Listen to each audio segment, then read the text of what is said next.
A relative demanded $30,000, claiming I inherited my parents' debt from 15 years ago. I was 15 when that loan happened.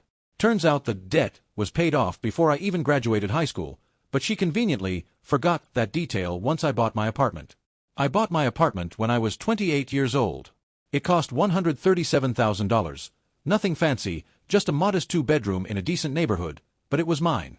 Every dollar of that down payment came from my own work. I'd been saving since I was 18, working multiple jobs through college, building a career in marketing from entry-level positions to a comfortable mid-level role. My parents never had money to give me. They're working-class people who did their best to keep food on the table and a roof over our heads. I didn't inherit wealth. I created it myself, and that made me proud. At least, I thought it was mine. Until my aunt decided that my success was actually her investment, and it was time to collect. I should explain who my aunt is. She's 59 now, my mother's older sister, and she's always been the successful one in the family. She married a man with a good business, lived in a nicer house, drove nicer cars. When other family members struggled, she had money to help, and she did help, with loans here and there. But she kept mental ledgers of every dollar she ever lent.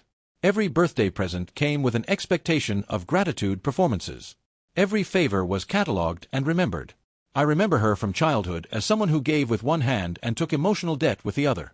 You could always count on her to help in a crisis, but you'd be paying for that help in acknowledgement and deference for years afterward. The crisis she helped with, the one that would come back to haunt me 15 years later, happened when I was 15. Our house needed emergency repairs.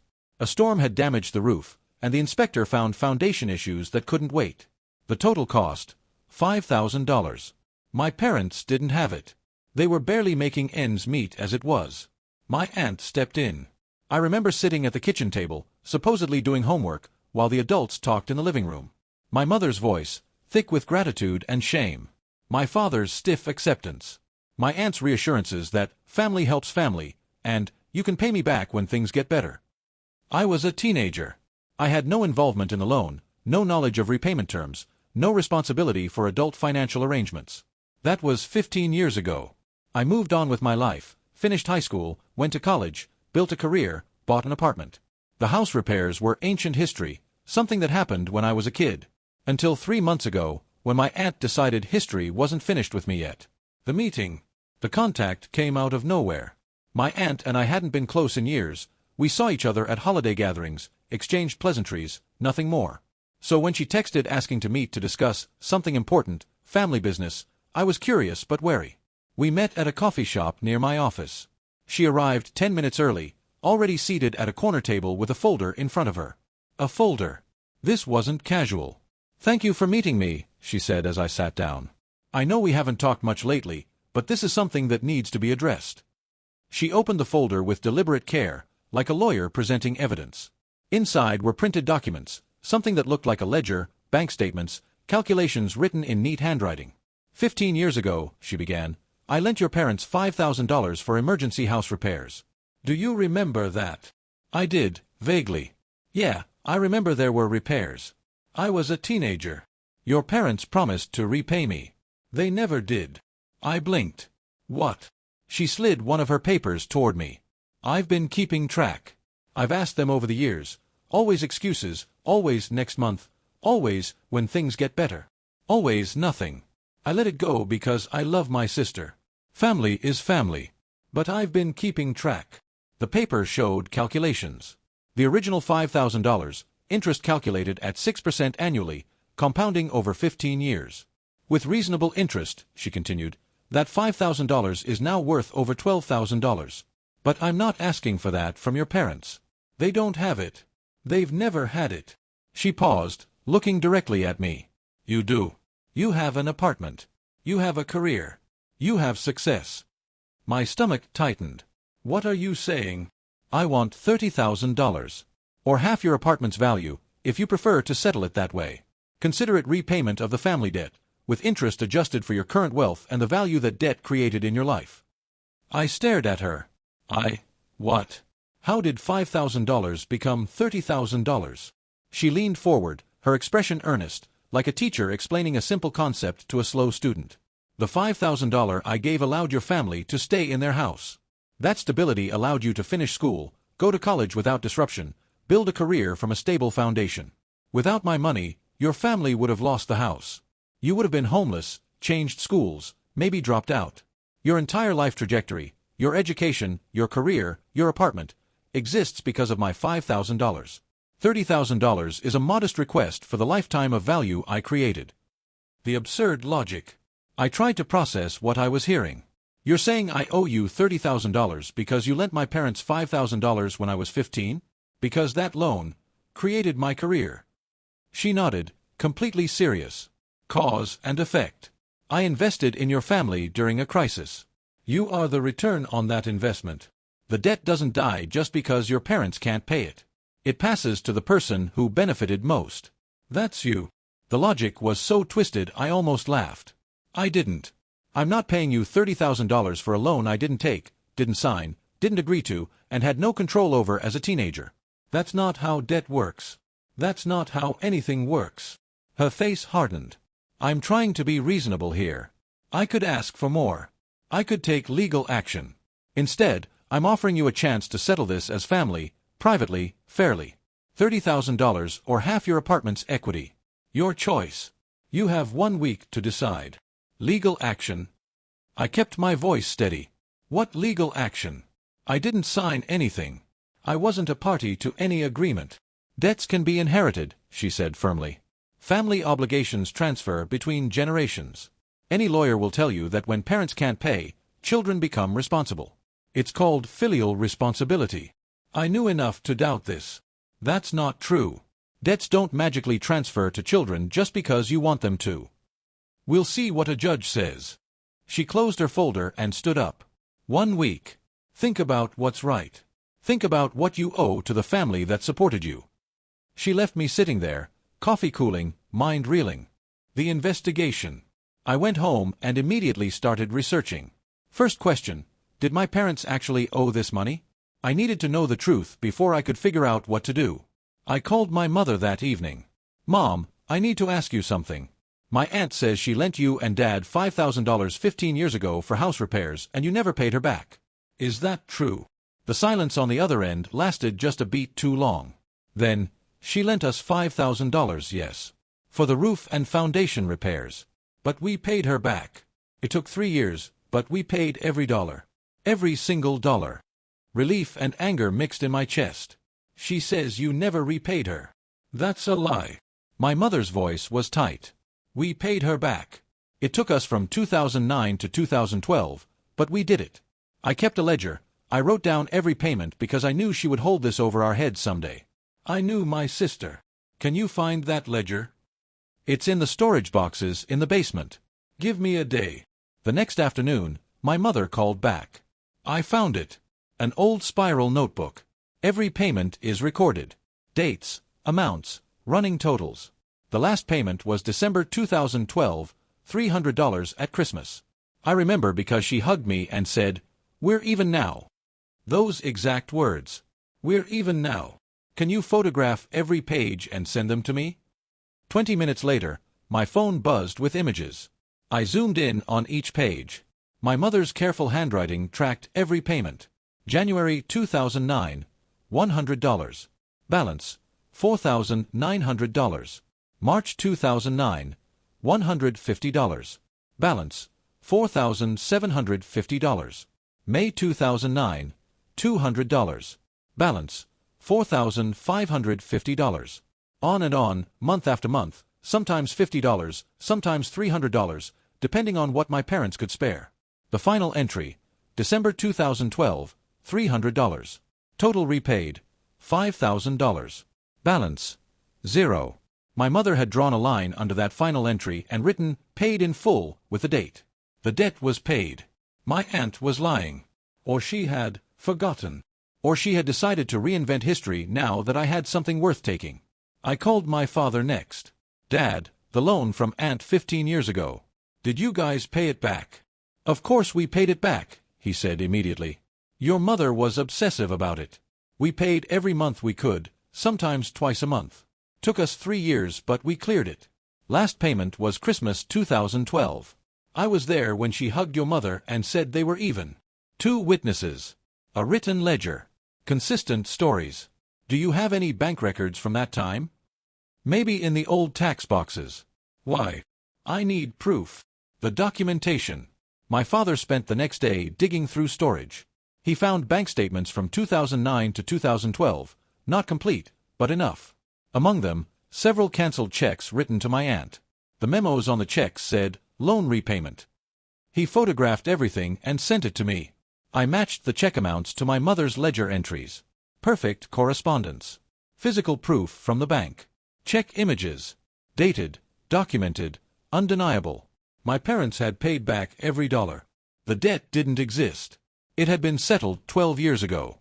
I felt the anger building now. My aunt wasn't mistaken. She wasn't confused. She was lying. Deliberately. Calculatedly. She had waited 15 years, waited until I had an asset worth taking, then manufactured a debt to extract money from me. I contacted her. I spoke with my parents. They have records showing the loan was fully repaid by December 2012. A ledger with every payment documented. Bank statements showing checks to you with loan repayment written in the memo. The debt doesn't exist. You were paid back 12 years ago. The silence stretched out. Then, that ledger is fake. Your mother made it up after the fact. Those checks were for other things, birthday gifts, shared holiday expenses, family contributions. Not loan repayment. She's lying to protect you from paying what's owed. I couldn't believe what I was hearing. So my mother forged 15 separate entries over 3 years? My father is also lying? The bank records showing checks to you with loan repayment, explicitly written in the memo, are, what, fabricated by a conspiracy?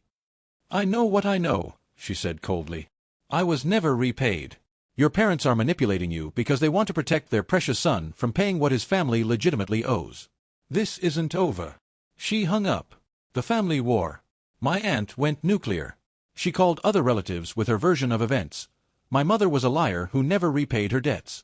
I was an ungrateful nephew who had become rich and refused to help the family that had supported me. She had done everything for us, and now we were denying it, calling her a liar, choosing greed over family.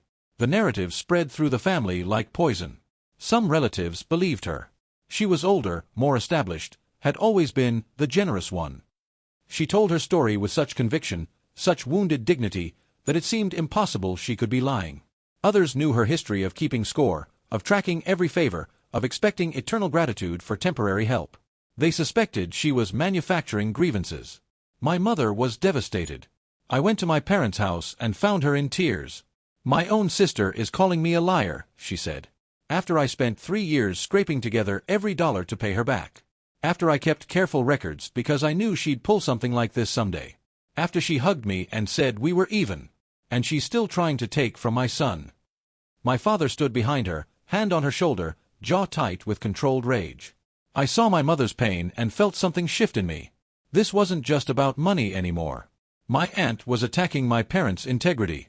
She was calling my mother a liar and a thief. She was rewriting history to cast herself as the victim. We're going to fix this, I said. The legal reality. I made an appointment with a lawyer the next day. I brought everything. My aunt's initial claim and her demand for $30,000, my mother's ledger, the bank statements, the check images, the timeline of events. The lawyer, a woman in her 50s who specialized in family disputes and estate law, reviewed everything carefully. She took notes, asked questions, examined the documentation. Finally, she looked up. Okay. Several things. First, even if this debt existed and had never been repaid, you would have no legal obligation whatsoever. Children do not automatically inherit their parents' debts. That's not how law works in this country or in any country I'm aware of. Your aunt's concept of inherited family debt is complete fiction. She mentioned filial responsibility laws. Those exist in some states for parental care, not for debts.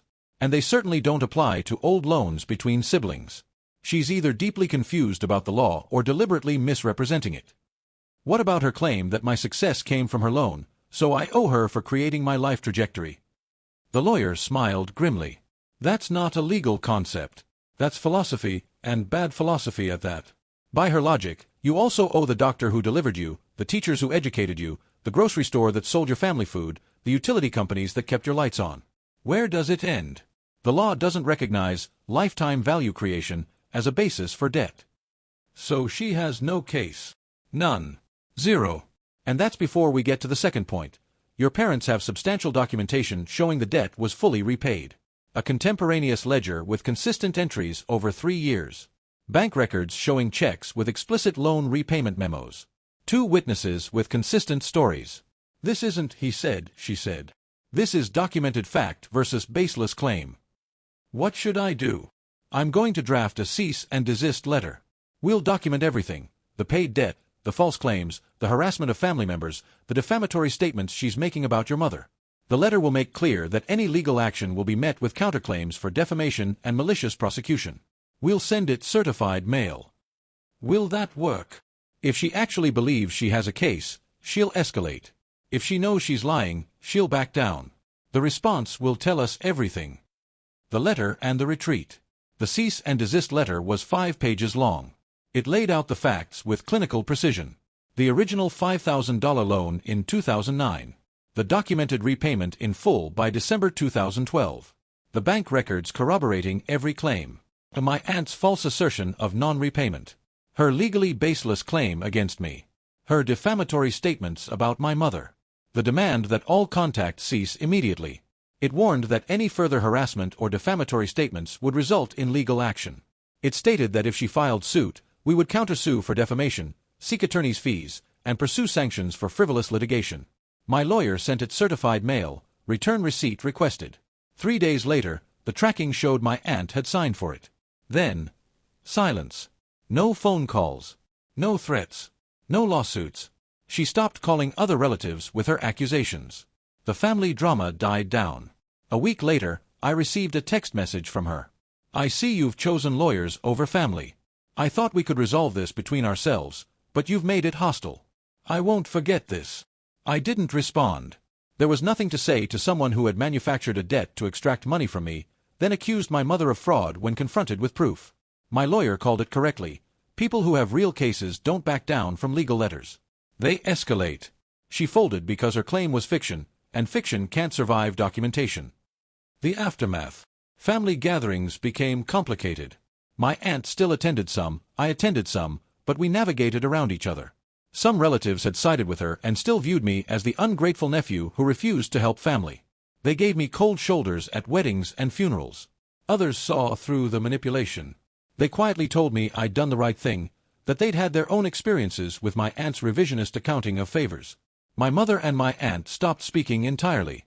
The accusation of lying, the claim that the ledger was fake, the implication that my mother had spent 3 years forging documents to defraud her own sister, these things broke something that wouldn't heal. I knew my sister 40 years ago, my mother said to me one evening. I knew she kept score. I knew she would hold things over people's heads. That's why I kept the ledger in the first place. I knew someday she'd try something. I just hoped I was wrong. The paranoia that made my mother track every payment, that made her keep a spiral notebook for 3 years, that made her write, paid in full, with such emphasis, that paranoia saved me $30,000. My mother knew her own sister well enough to document everything. That knowledge was heartbreaking, but it was also my salvation. 1 year later, I still have my apartment. My aunt still tells her version of events to anyone who will listen. The nephew who stole from her by refusing to pay legitimate family debts, the ungrateful young man who turned his back on the family that supported him. Some people believe her. She tells the story with such conviction, such wounded dignity, that it's hard not to be swayed if you don't know the full truth. But I've stopped caring about her narrative. The people who matter to me know the truth. The people who don't matter can believe whatever they want. My apartment is mine. My success is mine. My conscience is clear. What haunts me isn't my aunt's greed. Greed I can understand. It's her strategy. She waited 15 years. She waited until I had something worth taking. Then she manufactured a debt, created a fictional inheritance of obligation, and presented it as legitimate with such confidence that it almost sounded real. She lent my parents $5,000 when I was 15. They paid it back by the time I was 18.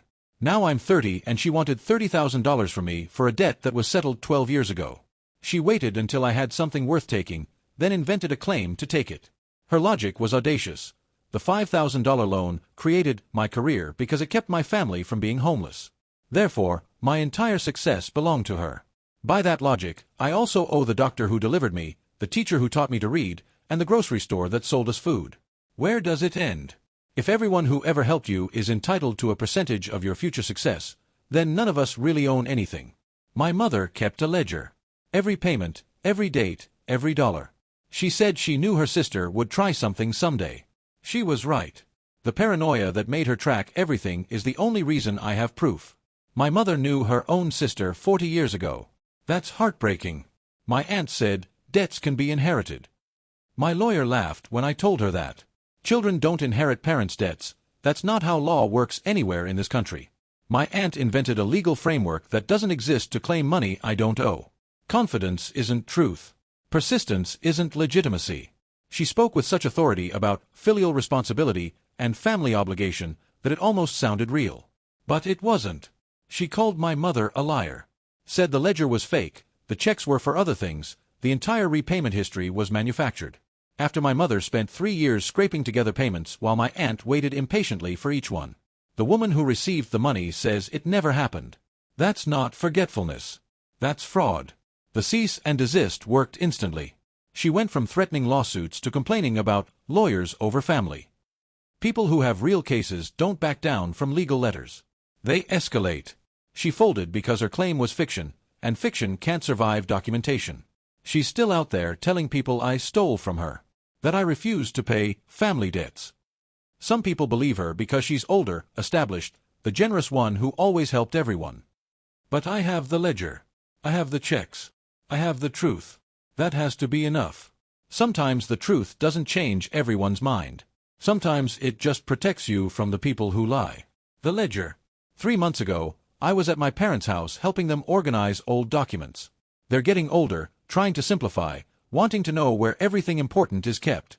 We were going through boxes from the basement, tax returns, insurance policies, warranty cards for appliances they no longer owned. My mother held up the old spiral notebook. The ledger. The one that saved me $30,000. I almost threw this away so many times, she said quietly. Thought I was being paranoid keeping it. Thought maybe I was being unfair to my sister, assuming the worst. You weren't paranoid, I said. You knew her. My mother nodded sadly. I knew her. I just hoped I was wrong. We sat in silence for a moment. Then my mother put the ledger in a fireproof safe with their other important documents, deeds, birth certificates, marriage license. Some things you keep forever. Not for nostalgia. For evidence. Final reflection. My aunt waited 15 years to claim I owed her $30,000 for a $5,000 loan my parents fully repaid in 2012. She invented a concept, inherited family debt, that doesn't exist legally or morally. She calculated that my success came from her money and therefore she deserved my success. By that logic, everyone who ever helped anyone is owed a percentage of their entire future. That's not how the world works. That's not how debt works. That's not how family works. She had no case, no law, no evidence. She had confidence and family pressure. She had the authority that comes from being older, from having been the generous one, from years of making other people feel indebted to her. She had the ability to tell her story with such conviction that some people still believe it. I had a ledger. I had bank records. I had the truth. The truth won. But the family lost. My mother and my aunt don't speak. Holidays are divided. Some relatives take her side, some take mine, some just try to avoid the whole thing. The $5,000 loan that was paid back 12 years ago still costs us something. Not money, but connection. Family dinners are smaller now. The extended family that used to gather for every holiday has fractured into careful subgroups that don't overlap. My aunt wanted $30,000 or half my apartment. She got nothing except a broken relationship with her sister and a reputation among those who know the truth.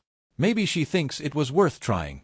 Maybe she's already planning her next manufactured debt with another relative. I don't know. I just know this. My apartment is mine. My career is mine. My life is mine. Nobody invested in me but me. I worked multiple jobs through college. I saved every dollar I could. I built my career from entry-level positions through years of hard work. And nobody is taking it from me with a fake claim that contradicts documented reality. Keep records. Keep proof. Keep everything. Because someday, someone might decide you owe them for something you don't. Someone might rewrite history in their own mind until they genuinely believe they're owed.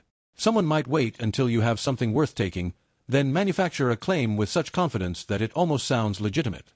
And when that day comes, the only thing between you and losing everything is documentation. My mother knew that. She kept the ledger even when it seemed paranoid. She tracked every payment even when it seemed obsessive.